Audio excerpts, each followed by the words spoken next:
ചരിത്രപ്രസിദ്ധമായ പാറപ്പള്ളി മഖാം ഏപ്രിൽ 17 തുടക്കമാവും. ഒരുക്കങ്ങൾ പൂർത്തിയായതായി ഭാരവാഹികൾ വാർത്താസമ്മേളനത്തിൽ അറിയിച്ചു. ചരിത്രപ്രസിദ്ധമായ പാറപ്പള്ളി മഖാം ഏപ്രിൽ 17 തുടക്കമാവും. 17 മുതൽ 21 വരെ തീയതികളിലായാണ് മഖാം നടക്കുന്നത്. ഏപ്രിൽ 17 സയ്യിദുൽ ഉലമ സയ്യിദ് മുഹമ്മദ് ജിഫ്രി മുത്തുക്കോയ തങ്ങൾ ഉദ്ഘാടനം നിർവഹിക്കും. മുനീർ ഫൈസി ഇർഫാനി പ്രഭാഷണം നടത്തും. നൌഷാദ് ബാഗവി ചിറയൻകീഴ് മുഖ്യപ്രഭാഷണം നടത്തും. 18 മുനീർ ഹുദബി വിളയിൽ മതപ്രഭാഷണം നടത്തും. 19 പേരോട് മുഹമ്മദ് അസ്ഹരി മതപ്രഭാഷണം നടത്തും. 20 ജില്ലാതല മാപ്പിളപ്പാട്ട് മത്സരം നടക്കും. സമാപന സമ്മേളനത്തിന്റെ ഉദ്ഘാടനം സയ്യിദ് സൈനുൽ ആബിദീൻ തങ്ങൾ അൽ ബുഖാരി കുന്നുംകൈ നിർവഹിക്കും.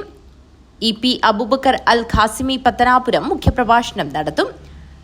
21 മൗലീദ് പാരായണവും കൂട്ടുപ്രാർത്ഥനയും നടക്കും. സയ്യിദ് ഷിഹാബുദ്ദീൻ അൽ അഹ്ദൽ തങ്ങൾ മുത്തന്നൂർ നേതൃത്വം നൽകും. ചരിത്ര പ്രസിദ്ധമായ പാറപ്പള്ളി മഖാം ഇതുമായി ബന്ധപ്പെട്ടാണ് ഈ പത്രസമ്മേളനം പിടിച്ചു ചേർത്തിട്ടുള്ളത്. ഉത്തര കേരളത്തിലെ പ്രസിദ്ധമായ നാനാജാതി മതസ്ഥരുടെയും സംഗമ കേന്ദ്രമായ ചരിത്രപ്രസിദ്ധമായ പാറപ്പള്ളിയിൽ അന്ത്യവിശ്രമം കൊള്ളുന്ന മഹാന്മാരായ ഔലിയാക്കളുടെ പേരിൽ വർഷം തോറും നടത്തിവരാറുള്ള മഹത്തായ ഉറൂസ് 2025 ഏപ്രിൽ 17, 18, 19, 20, 21 വ്യാഴം, വെള്ളി, ശനി, ഞായർ, തിങ്കൾ ദിവസങ്ങളിൽ അതിവിപുലമായ പരിപാടികളോടുകൂടി നടത്തപ്പെടുകയാണ്.